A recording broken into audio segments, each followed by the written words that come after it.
familia gnóstica en todo el planeta Tierra. Nuevamente estamos reunidos con el anhelo profundo de comprender las enseñanzas dejadas por el venerable maestro Samael Aun Weor y la venerable maestra Litelantes. El venerable maestro en su momento manifestó palabras que deben de ser sometidas a una profunda reflexión. Palabras como: yo me voy, pero las piedras hablarán por mí. Obviamente que esas piedras somos cada uno de nosotros, que al someternos voluntariamente al proceso de cambio, vamos dando testimonio de todas las enseñanzas entregadas por los seres de luz que están orientadas a que nosotros reconquistemos esos valores espirituales que hoy en día duermen profundamente entre los diferentes agregados psicológicos. Para ello es necesario profundizar en las enseñanzas como nos marca el venerable maestro. Él urge a toda la humanidad, especialmente a los estudiantes de la Gnosis, a que regresemos al respeto y conocimiento de los dioses santos. Nuestras culturas que han dejado un legado profundo nos conducen a esa veneración y respeto a los dioses santos. Es por ello que conforme nosotros como piedras vamos dando ese tono espiritual, empezamos a despertar en ese campo energético de los seres de luz. En esta ocasión les estamos compartiendo una maravillosa noticia. Esta noticia consiste en un gran evento que tendremos en una de las ciudades sagradas que el venerable maestro Samael Aun Weor nos ha marcado su profundo significado y relación con nuestro crecimiento espiritual. Tendremos la primera convención internacional de antropología gnóstica en el año 2019 entre el 1 de febrero y 5 en la gran ciudad sagrada de Teotihuacán. Nosotros sabemos, por medio de las enseñanzas entregadas por el venerable maestro Samael Aun Weor, la importancia que tiene Teotihuacán para cada uno de nosotros. Cuando estudiábamos el tema de la era de Acuario, enfatizábamos las enseñanzas del venerable maestro Samael con relación a que Teotihuacán es el centro magnético de la era de Acuario.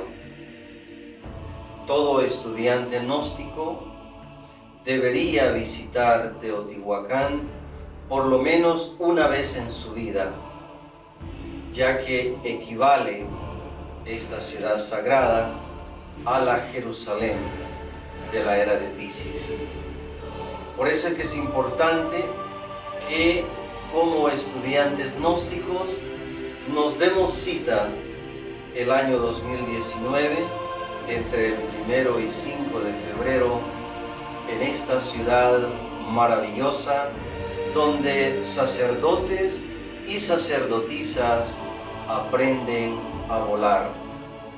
No es coincidencia que el venerable Maestro Samael inicia su ministerio hablando de nuestro Señor Jesús el Cristo como el Cristo, haciendo eco a ese Cristo cósmico, y cierra su ministerio hablando de otro Cristo, el Cristo Quetzalcóatl, la serpiente emplumada. Nuestro Señor Quetzalcóatl, que su objetivo es, y a través de su enseñanza lo podemos observar, regresar en una forma triunfal a esa tierra roja, a esa tierra prometida que nosotros como estudiantes de la enseñanza gnóstica tenemos que llegar. Pero para ello tenemos que ser devorados por esa serpiente emplumada. Nuestro Señor Quetzalcóatl está siempre presente en este crecimiento y en este intento de liberación interna. Por lo tanto, anhelamos que como estudiantes gnósticos nos demos cita en la ciudad sagrada de Teotihuacán para poder estudiar enseñanzas profundas dejadas por nuestro Señor Quetzalcóatl. Nos gustaría compartir en esta invitación a todos ustedes parte de esas maravillosas enseñanzas. Nuestro Señor Quetzalcóatl enseña de la siguiente manera: que el polvo no nos impida ver. Ese polvo obviamente está ligado al estado interior que hoy como humanidad nosotros nos encontramos. Agrega nuestro Señor Quetzalcóatl: de nada sirve una pirámide si solo es un amontonamiento y no hay nada en ella que sea concierto celestial. Más altas siempre serán las montañas si en ellas no se adora al Creador. Nuestros antepasados, aztecas, mayas, incas, egipcios, adoraban al Creador en esencia, en la práctica, no en palabra. Es por eso que nuestros hermanos aztecas les manifestaban a los conquistadores de los ángeles que ustedes nos vienen hablando. Nosotros convivimos con ellos, hablamos con ellos todos los días. Es por eso, familia internacional, la cita es en Teotihuacán, año 2019, entre el 1 y 5 de febrero, para recibir el nuevo año de Acuario en la Gran Pirámide del Sol y llenarnos con ese manto maravilloso, con ese manto mágico, llenar nuestros espíritus con ese canto de purificación para nuestros espíritus. Hagamos planes para que el 1 de febrero al 5 del año 2019 digamos presente con nuestro corazón, con nuestro espíritu, para llenarnos de ese canto de magia.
En el año 1000 de la era de Piscis, en la ciudad de los dioses Teotihuacán, se escuchaba a lo lejos un canto de místico son.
En el siglo XVI, cuando el gran jefe azteca Moctezuma fue coronado emperador, los sacerdotes le recordaron diciendo: «Este no es tu trono, sino que solo lo recibes prestado para un día devolverlo a aquel a quien pertenece».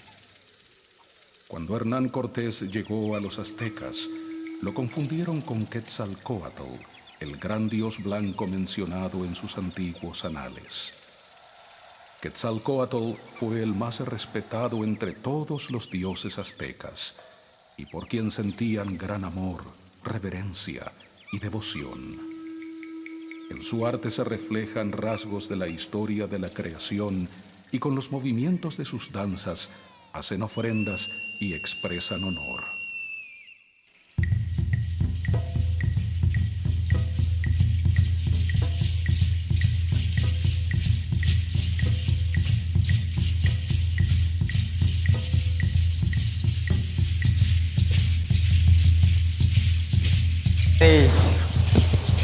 Han sido testigos esta noche de un espectáculo maravilloso, de un espectáculo náhuatl, autóctono. Ciertamente, la sabiduría antigua de Anáhuac es formidable. En este arte de naturaleza realmente objetiva, es claro que el arte se haya asociado a la ciencia y a la religión en su forma más pura. En tiempos de la antigua cultura de mayas, zapotecas, toltecas, etc., nunca estuvo el arte divorciado de la religión y de la ciencia y de la filosofía. Por medio del arte se llega directamente a la conciencia. Por medio del arte se instruye al cerebro emocional y eso es grandioso. En los templos de la antigua Grecia, en el Eleusis, el arte también se hallaba asociado a la religión, a la filosofía y a la ciencia. En la antigua Babilonia, el arte era eminentemente místico, profundamente filosófico y también científico. En los templos de la antigüedad, el arte nunca fue subjetivo. En la Babilonia, en la gran Babilonia que floreció en otras edades, existió el teatro y entonces se instruía los tres cerebros del ser humano: el intelectual, el emocional y el motor. Bien sabemos nosotros que la ley del eterno hepta para parchinoc, es decir, la ley del 7, gobierna todo lo creado.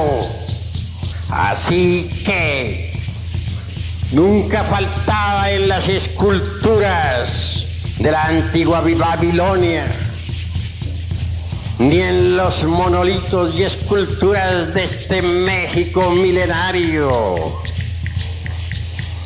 la sabiduría artística basada en el número 7.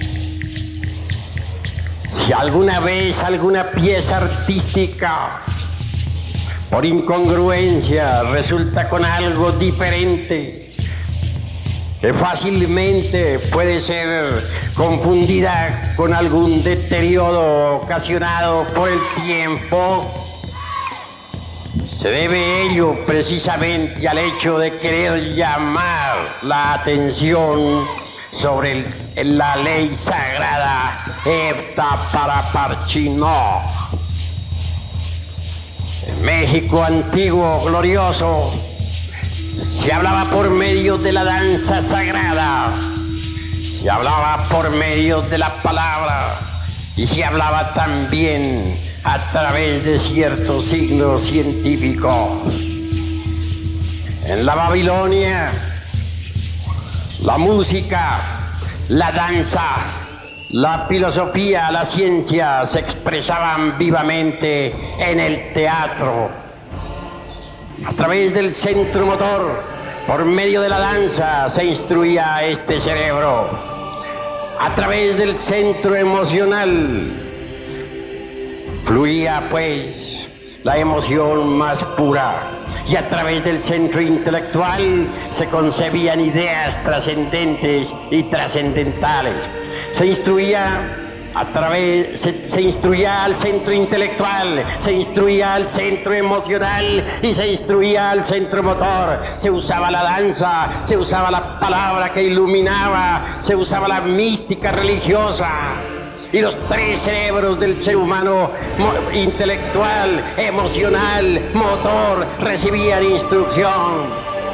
Vienen a mi memoria las danzas de Egipto, de Samotracia, de Grecia, de India, de Persia, y también estas danzas extraordinarias y maravillosas de nuestros antepasados aztecas.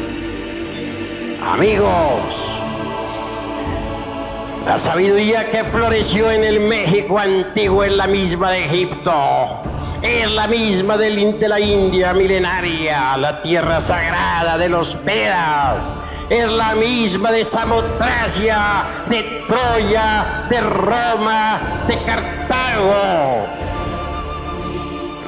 Quienes piensan ignorantemente que nuestros antepasados de Anáhuac adoraban ídolos están totalmente equivocados, porque México tiene una cultura extraordinaria y maravillosa que deviene de los más antiguos tiempos.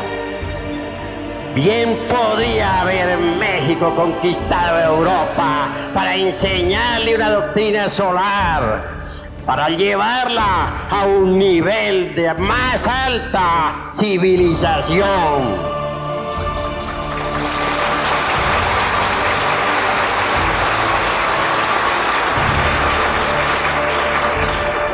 Amigos,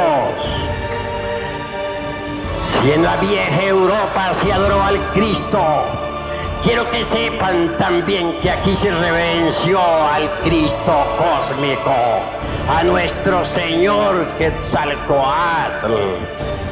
No es pues Quetzalcóatl un ídolo como presumen de ello muchos supercivilizados ignorantes. El drama de nuestro Señor Quetzalcóatl es formidable, extraordinario, maravilloso. Es el mismo drama de Yechua Ben Pandiraj, es decir, el mismo drama de nuestro Señor el Cristo. Bien podemos asegurar y en nombre de la verdad que Quetzalcóatl es el Cristo. Si leemos cuidadosamente los viejos códices, hallaremos riquísima información sobre nuestro Señor Quetzalcóatl. Vivía él, se dice, en una casa espléndida, en una ciudad maravillosa, viva representación divinal del paraíso terrenal. Un día cualquiera, dice la tradición alegórica o simbólica, mandó llamar a su esposa. Ella concurrió al llamado. Se extendió la estera sagrada en el duro piso y cuenta la leyenda de los siglos que se embriagó con vino. No debe tomarse esto en el sentido literal de la palabra. Realmente se trata de alegorizar el drama edénico.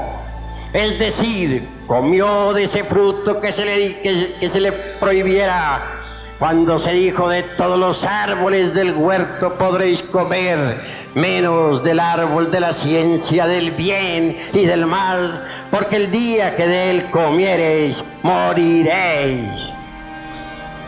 Quetzalcóatl se entristeció mucho por haberse embriagado. Es decir, había comido del árbol de la ciencia del bien y del mal.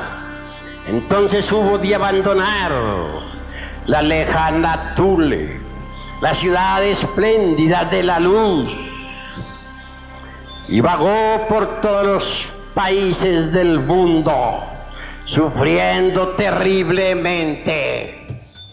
Nos viene a la memoria aquel momento en que Jehová Dios se dirigiera a Adán y Eva para decirles: vosotros pereceréis. Y ellos hubieron de salir del Edén para trabajar y ganar el pan con el sudor de su frente y para alumbrar sus hijos con dolor. Así también nuestro Señor Quetzalcóatl, vagando por todos los países del mundo, sufrió lo indecible, arrojó sus joyas en un río sagrado, escondió sus tesoros divinales y se fue en busca de la tierra roja. Sufrió mucho. Y mirándose un día en el espejo, dijo: he envejecido.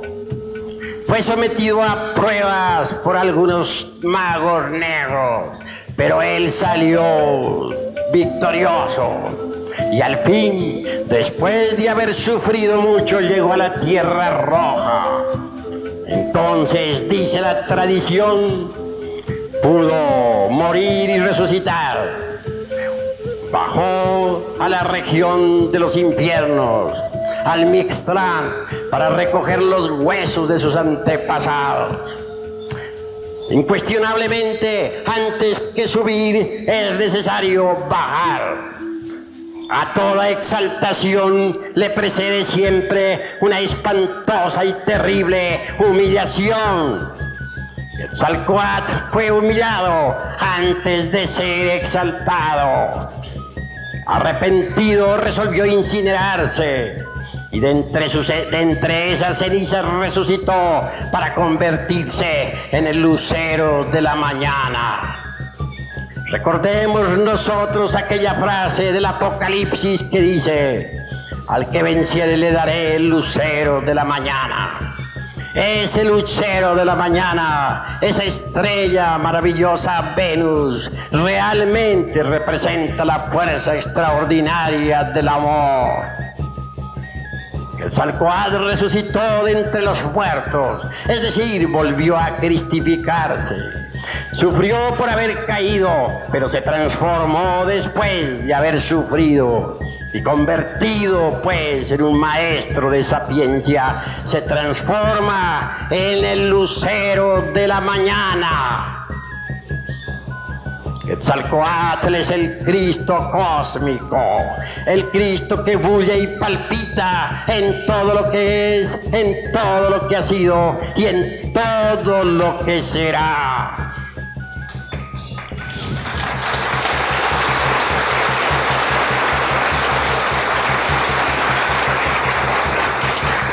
En todas las ciudades de los distintos reinos de este antiguo México se rendía culto a nuestro Señor Quetzalcóatl.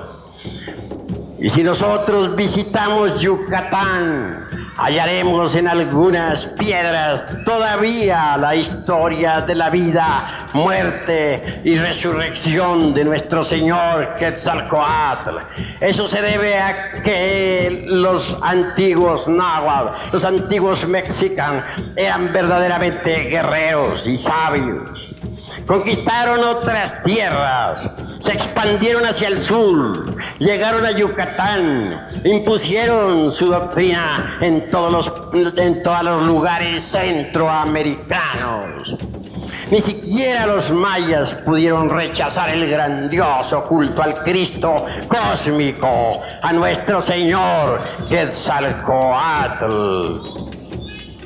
Incuestionablemente, la religión náhuatl, y lo mismo que la maya y la tolteca, están impregnadas de tremenda sabiduría divinal.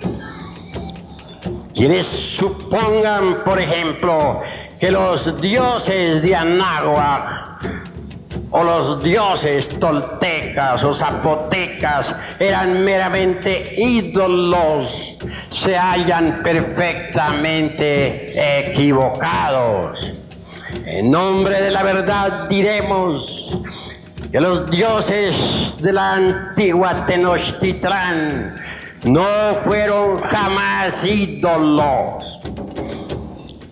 Los náhuatl no eran tan ignorantes como suponen los extranjeros que vinieron de Europa, como para adorar ídolos. En realidad, de verdad, que en la gran Tenochtitlán y pueblos adyacentes se rindió siempre culto a los ángeles, a los Elohim, a los Prajapatis. Quienes piensen que los dioses de Anáhuac eran simplemente ídolos están totalmente equivocados. Los dioses de Anáhuac son los mismos ángeles del cristianismo, los mismos Elohim de los hebreos, los mismos Prajapatis del Indostán. Por ejemplo, el Señor del Viento, aquel Dios maravilloso que tanto fue adorado en los pueblos antiguos, no era simplemente un ídolo. Ejecatl es el Señor del movimiento cósmico y tiene una escuela. Todavía Todavía hace poco tiempo que se realizó en el Yucatán un gran congreso de mayas. Se realizó en un pueblo que ahora no menciono. El dirigente de aquel congreso fue un maya. Sin embargo, este fungía ante el pueblo como simple sacerdote católico. Y se realizó el congreso del Mayab en pleno atrio de la iglesia. Fue precisamente allí donde un discípulo de la escuela del gran Ejecatl manifestó al alto sacerdote y a todos los grandes iniciados mayas que él quería el gran salto, que su ciencia magnífica relacionada con el movimiento cósmico en modo alguno podría ser entendida por esta humanidad caduca y decadente del siglo XX. Pedía permiso para dar el gran salto, es decir, para meter el cuerpo físico dentro de la cuarta vertical definitivamente y marcharse a otro planeta. Suplicó, se postró en tierra ante todos, lloró. Y la congregación le confirió el permiso. En presencia de todos, metió el cuerpo dentro de la cuarta vertical con procedimientos esotéricos y científicos que la gente está supercivilizada ignora totalmente. Ahora ese gran maestro vive en otro planeta. Lo que estamos diciendo aquí, estoy seguro que en modo alguno podría ser entendido por aquellos que están embotellados dentro de los dogmas científicos y dentro de aquella geometría tridimensional de Euclides. Pero los mayas nada tienen que ver con toda nuestra jerga cientifista. Ellos conservan viejas tradiciones milenarias, viven en ellas y nadie podría hacerles cambiar de ideas.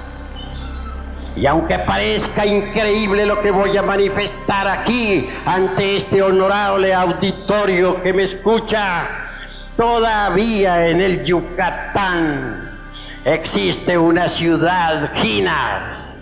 En ella moran gentes del antiguo Mayab. En ella viven conservando aún su ciencia, estudiando sus tablillas siderales, haciendo sus cálculos de tipo matemático. Estamos plenamente seguros de que los famosos supercivilizados de esta época jamás darán con esa gran ciudad del Mayab. El México antiguo tuvo una cultura que ni remotamente sospechan las gentes de esta época. Me viene a la memoria el caso aquel tan extraordinario de los 60 ancianos, queriendo el poderoso emperador Moctezuma saber algo sobre nuestros antepasados. Llamó a su primer ministro diciéndole: quiero saber dónde viven los antepasados del antiguo pueblo de Anáhuac. ¿Dónde está Quetzalcóatl? ¿Dónde la madre de Huitzilopochtli? ¿Dónde tantos ilustres varones, fundadores o cofundadores de la gran Tenochtitlán? Señor, dijo el primer ministro, lo que pedís es imposible. ¿Dónde viven estos santos varones y la madre de Huitzilopochtli? Es en la lejana Tule, allá en la ciudad maravillosa, Y nadie, absolutamente nadie, podrá llegar a esa lejana Thule. El camino está cerrado y hay por doquiera bestias espantosas, océanos sin fondo y terribles peligros. Solo por medio de encantos extraordinarios podríamos saber algo sobre nuestros antepasados.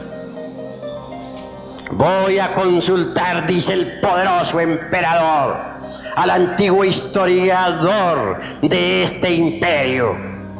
Y cuentan las tradiciones que se fue entonces a la montaña y encontrándose cara a cara con un viejo eternal milenario, le interrogó: decidme, buen anciano, ¿dónde moran actualmente Quetzalcóatl, la madre de Huitzilopochtli y todos esos santos varones de los antiguos tiempos? Cuenta la leyenda de los siglos que el anciano respondió: poderoso emperador, ellos viven en la lejana Thule. Quisiera llegar allá, dice el gran emperador. Imposible, el camino está cerrado. No es posible. Solo metiendo el cuerpo por medio de encantos extraordinarios dentro de la cuarta vertical podríais llegar a ese lugar. Lo que me ha dicho el primer ministro, responde el poderoso emperador Moctezuma, es verdad, porque el anciano historiador de este gran imperio me lo ha comprobado. Y marchándose, llegó a su palacio. Días después los heraldos convocaban al pueblo. Y convocaban también en forma específica definida a los 60 ancianos. Estos vinieron. El emperador, dirigiéndose a ellos, les dijo: quiero saber dónde viven los dioses de Anáhuac. Quiero saber algo sobre Quetzalcóatl y sobre la madre de Huitzilopochtli y sobre todos esos santos y heroicos varones fundadores de la gran Tenochtitlán.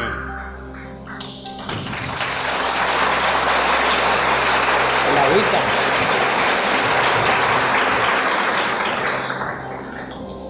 Vosotros, ancianos, tenéis la sapiencia que se necesita. A vosotros os encomiendo inmediatamente esa labor. Deberéis llevar presentes para la tierra sagrada de la lejana Thule. Y entregándoles esos presentes les dijo: marchaos. Dice la leyenda de los siglos que los 60 se prepararon con muchos ayunos y abstinencias. Untaron sus cuerpos con ciertas hierbas. Y luego, haciendo sus mágicos círculos y sus encantos, así cuenta el padre Durán en una de sus obras, eminente sacerdote, metieron el cuerpo físico dentro de la cuarta vertical. Es tan real esto que ni siquiera el padre Durán se atreve a negarlo. Y viajaron, dícese, por la dimensión desconocida hasta la lejana Thule. Al llegar allí, dice la historia que entonces se pusieron en contacto con un buen anciano. Preguntaron ellos por estos heroicos fundadores, discípulos de los dioses santos. Y se les dijo que ellos vivían allí. Se condujo a los 60 hasta el lugar donde estaba viviendo nuestro señor Quetzalcóatl y todo su séquito de heroicos y nobles varones mexicanos.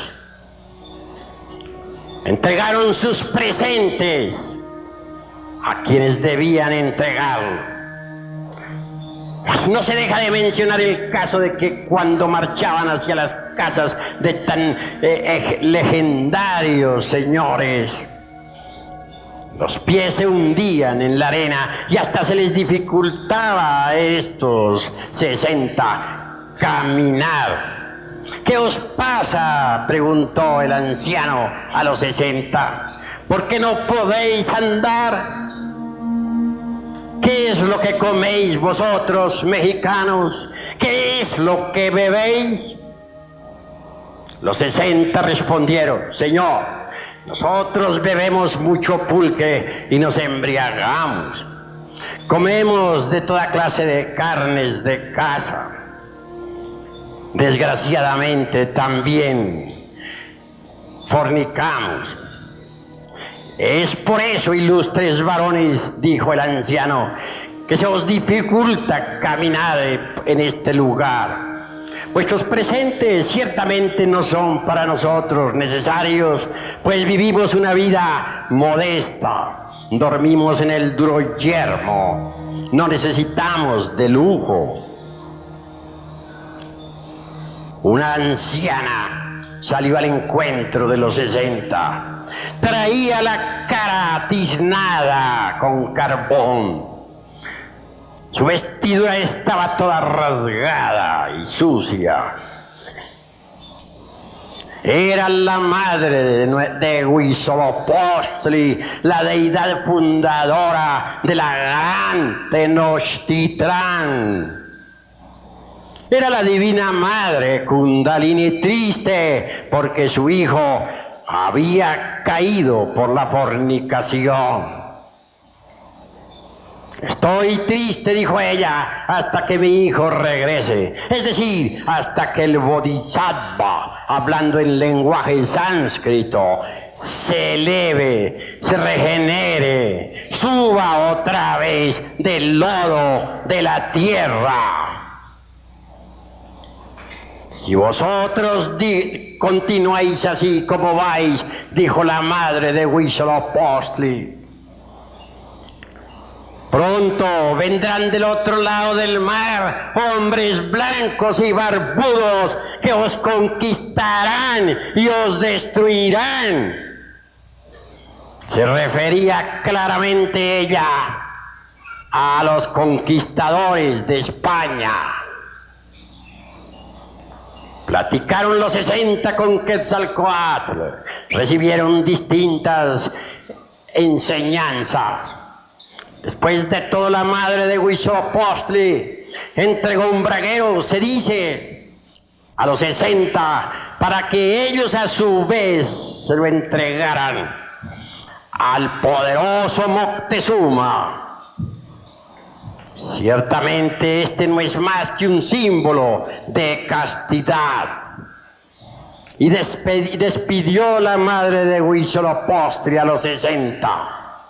Llevando tan duro mensaje al poderoso emperador Moctezuma, poderoso señor de la gran Tenochtitlán.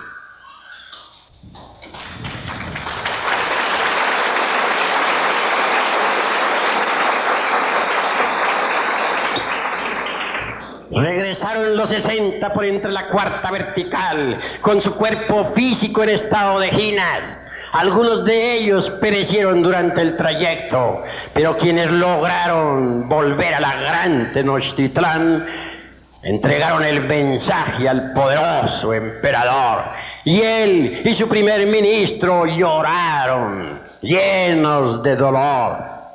Hablaron al pueblo, convocaron a las multitudes para que dejaran la embriaguez del pulque y para que entraran por el camino de la regeneración. Mas todo era inútil. Ya la poderosa civilización solar, que otra resplandeciera maravillosa en la gran Tenochtitlán y en Teotihuacán y en ciudades adyacentes, había entrado en el proceso descendente, decadente e involutivo. Las civilizaciones nacen, crecen, llegan a su cenit y después entran por el camino decadente hasta su destrucción. Así también un día, por ejemplo, floreció la poderosa civilización romana, la tierra augusta de los Césares, y más tarde la gran Roma heroica, victoriosa, entró por el camino descendente hasta su destrucción general. ¿Y qué diremos de esas poderosas civilizaciones? De Babilonia la Grande, de Memphis y del Cairo, de la antigua India, de los rishis sagrados y del poderoso Tíbet. Todas esas civilizaciones entraron también en procesos decadentes y murieron. ¿Por qué tenía que ser una excepción la poderosísima civilización de la gran Tenochtitlán? Obviamente, los ciclos históricos son así. Las civilizaciones nacen, crecen, envejecen y mueren, como las plantas, como los hombres, como los mundos, como todo lo que es, como todo lo que ha sido, como todo lo que será. Pero quienes piensen que la poderosa civilización México no existía y que aquí nuestros antepasados adoraban ídolos, están completamente equivocados, porque México en su esplendor bien hubiera podido colonizar a Europa.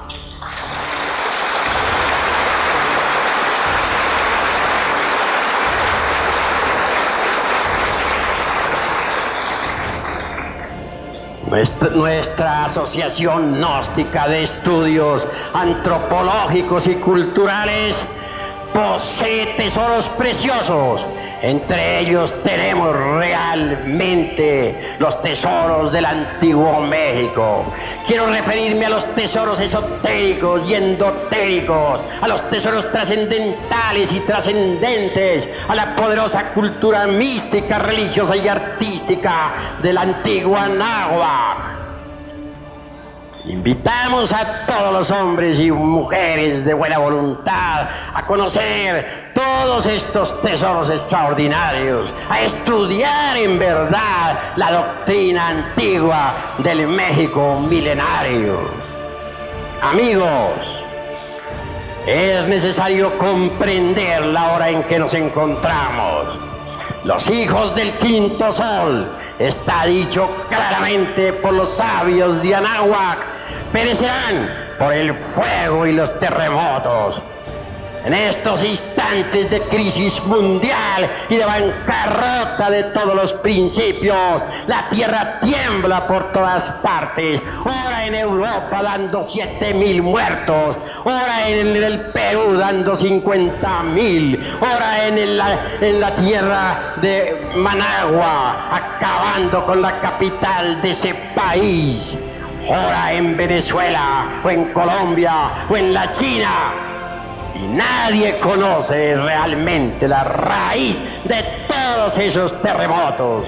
Y es que ahora comienza a cumplirse todo lo que dijeron los sabios que cincelaron la piedra del sol, el calendario azteca, los hijos del quinto sol. Es decir, nosotros pereceremos dentro de muy poco tiempo por el fuego y por los terremotos. Paz, inverencia. Cuando visitamos la ciudad sagrada de Teotihuacán, siempre nosotros nos llenamos de una gran impresión. Monumentos, enseñanzas, los dioses presentes y obviamente la posibilidad de aprender el camino iniciático. Es por eso que en esta oportunidad urgimos a toda la familia gnóstica a que nos demos cita en esta ciudad maravillosa de Teotihuacán e imantarnos con la alegría del antiguo México, México que nos espera en el año 2019 entre el 1 y 5 de febrero. Llenémonos de esa inspiración y de esa alegría del México antiguo. Los esperamos.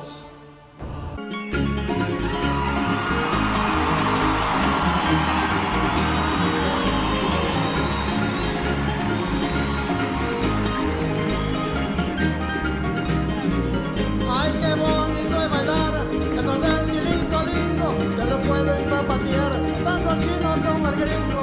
Ay, qué bonito es bailar, eso del tilingo-lingo, que lo pueden zapatear, tanto el chino como el gringo. Ay, repica, pica, pica, repica y repiqueteando, qué bonita, toda la que estoy mirando. Al tilín, tilín, tilín, al tolón, tolón, tolón, qué bonitas las hijas de Don Simón. Esto es para ti, abuelito lindo.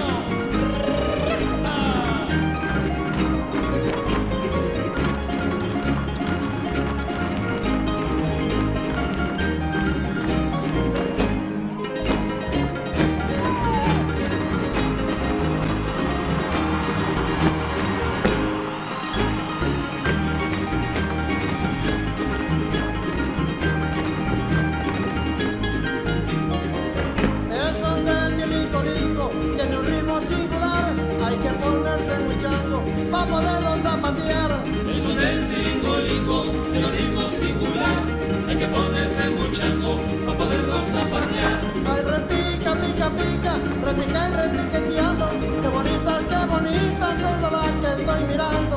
Al tilín, tilín, tilín, al tolón, tolón, tolón, qué bonitas las hijas de Don Simón.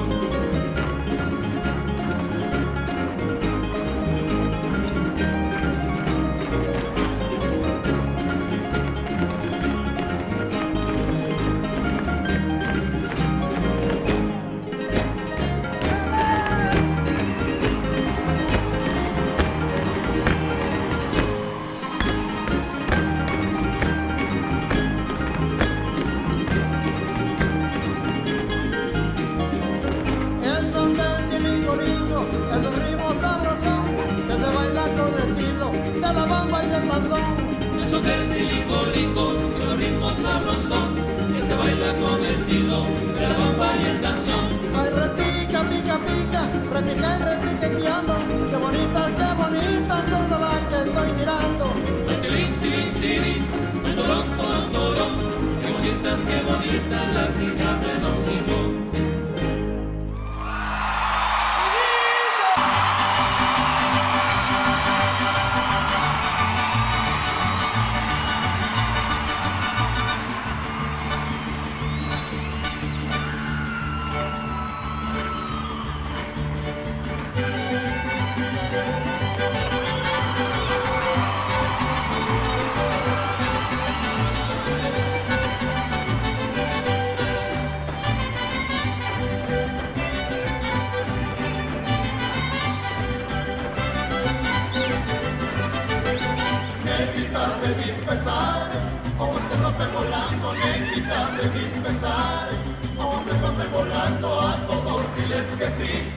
Pero no les digas cuando así me dijiste a mí, por eso vivo penando.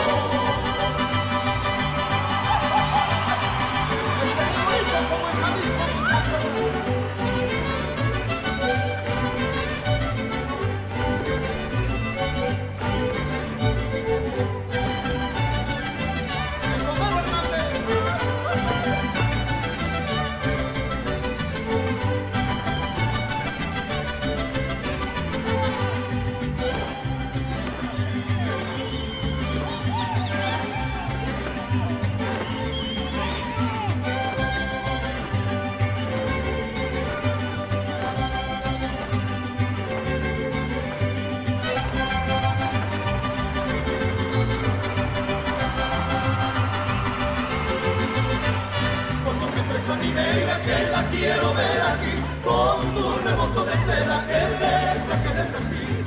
Cuando me traes a mi negra que la quiero ver aquí, con su rebozo de seda que le traje de Tepí.